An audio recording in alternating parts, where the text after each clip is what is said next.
G'day humans, Chris Stead from fire.com.au here, and I've just come out of a press briefing for a new Optus service called SubHub. So I'm going to endeavour to get across as much information that was given to me to you right now. So do excuse me, I'm going to refer to my notes a little bit in this. So SubHub is a subscription service management app. So it's going to basically take all your subscriptions that you've got to your various services, such as all your video services, perhaps your audiobook services, fitness services, those types of things, potentially in the future even gaming services such as Xbox Game Pass, and then put these all under the one umbrella called SubHub. And within the SubHub service, you'll be able to manage these, not only subscribe to them and pay for them through the SubHub service, but even get discounts on those offers. I'll go into that in a little bit more detail in a sec, and I'll show you the actual hub in action as it stands on launch day, because it was launched and announced on the same day. Now, it was described in the briefing as solving a customer problem and to help solve subscription fatigue. And I'm sure a lot of Australians are suffering that at the moment. There's just been an absolute run of new announcements. Apparently there's about 50 paid subscription services at the moment in Australia, 30 of which are streaming video on demand services. So that just shows you what there already is, plus plenty more coming in the near future, I'm sure. Now, what SubHub is trying to do is trying to give you an opportunity to see what you have and to focus on where you can watch it and when you can watch it, right? So the idea is that you'll be able to look at all the subscription services you have in one place, what you have, who's using it. So if you've got different profiles, theoretically you'll be able to see if your kids are actually watching one of the subscription services you're paying for, and then can decide whether to opt in or opt out of it depending on what you can see. Now, as I'll talk to you in a little bit, when I show you the actual interface, that's currently not available in the service, but it is coming. Obviously you can discover new services, so they'll advertise new services to you that you have, that they have partnered with in the future. So you'll be able to discover things you haven't discovered before, and they've got some pretty enticing free trials of things that you may not have had before that are available through SubHub. So I think you will discover new things that you want to try. Easy switching to what you are not using. So this is really interesting because you would think this would be against the desires of the actual services, but it looks like they're going to encourage you to use SubHub to go, hey, you know what, I'm not using Netflix anymore, so I'm going to deactivate that, and I'm going to come over here and I'm going to sign up for Prime, for example. So that is something that the SubHub will be encouraging, the kind of quick swapping or surfing between various services, which I think is very much going to be a part of the future of a lot of Australians. And most enticingly, and possibly the biggest selling point of SubHub, is that you can use it to create your own bundles. So if you have 3 disparate services and you bulk them all together within the SubHub app, then you'll get discounts off the total bill. Now, if you've got 1 service through them, there's no discount. If you've got 2, it's 5% discount. If you've got 3, it's a 10% discount. And they said that there's no thoughts at this point in going beyond that, but that they might in the future. Now, what is interesting at the moment is this is only available to Optus customers. So you've got to be an existing Optus customer in order to be able to access SubHub. This, to me, seems kind of counterproductive. I think that they should probably open this up because it's a free service, right? And they're obviously sample these deals, and the big thing here for Optus is data. Like, they're gonna get so much data out of this, it's gonna be able to drive their business forward, and they'll probably on-sell that to some of their partners.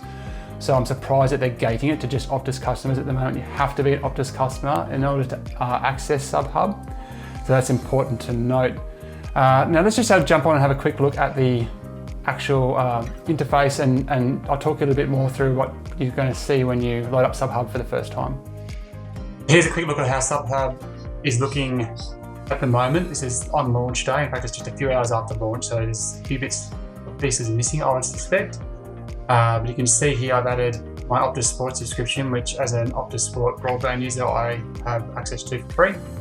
You can see some notifications here on some of the content which is available through the launch subscribers or launch partners.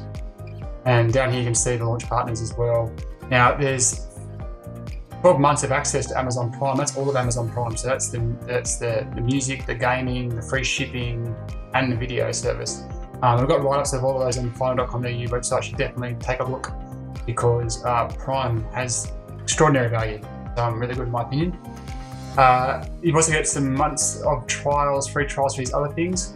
Now these are for new subscribers at the moment, so you have to subscribe to these services through the SubHub system to get access to those free trials. I'm already an Amazon Prime user, so I do not get access to this. And if I want to add this service to my SubHub at the moment, I need to unsubscribe from Amazon Prime and resubscribe through here, which I'm not going to do, but apparently in the future it will be added. So you can pick these things that you might want to add. Example, and scroll up here to the mix. You add these in, and as you add them in, they kind of fill up your bar. I'll look here and see what happens. So it's adding these all as 0 because technically I can get a free subscription if I set them all up through here. Now, as you can see, I've got to get to here to get 5% off. So I've got my first subscription, which is Optus, so that's counted. If I was to then sign for Amazon Prime, it would go up to 5%, and I would get 5% off my total cost. And then if it went up to, I've got a third service, for example, Kindle Unlimited or Calm, then it would go to 10% off my total bill, and then it would be billed to my Optus account, which I already have with my broadband, as I mentioned.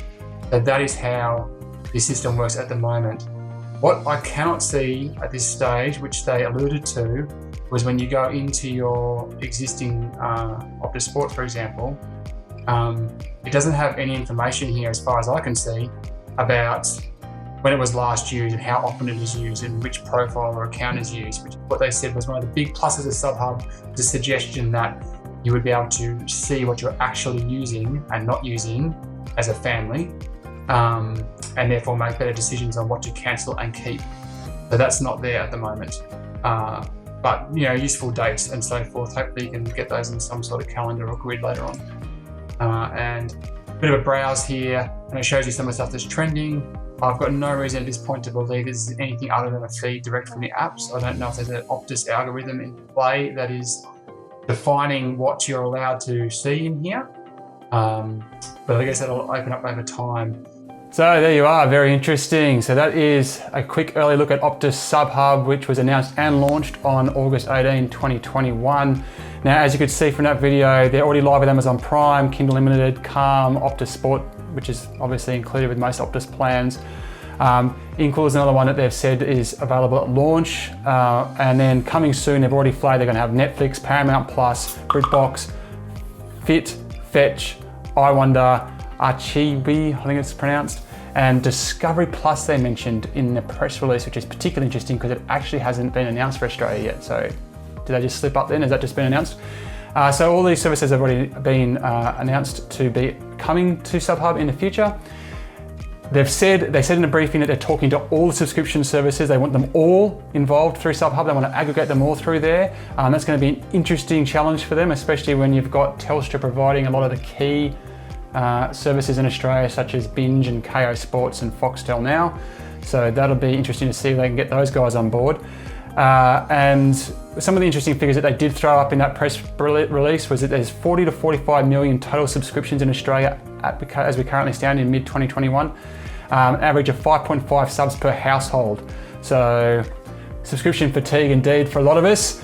Look, get across to finder.com.au. We've got a write-up on this story. We've got write-ups on all the services that are available through SubHub and the ones that are coming, so you can find out more information on whether those are ready for you, including Paramount Plus, which only released just last week. So check that out. And as this story develops, we'll get back to you with more information. Chris Dead, signing out.